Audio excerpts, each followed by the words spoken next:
Latihan dari Coach?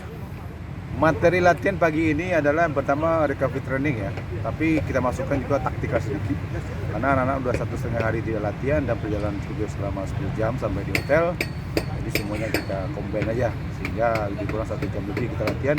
Mudah-mudahan anak-anak lebih segar lagi dan lebih fresh lagi sehingga besok menghadapi TIRA Persikabo mereka akan lebih kuat gitu Pak. Coach, kemarin TIRA Persikabo lawan Persib agak sedikit keras, mungkin ada perhatian sedikit Coach?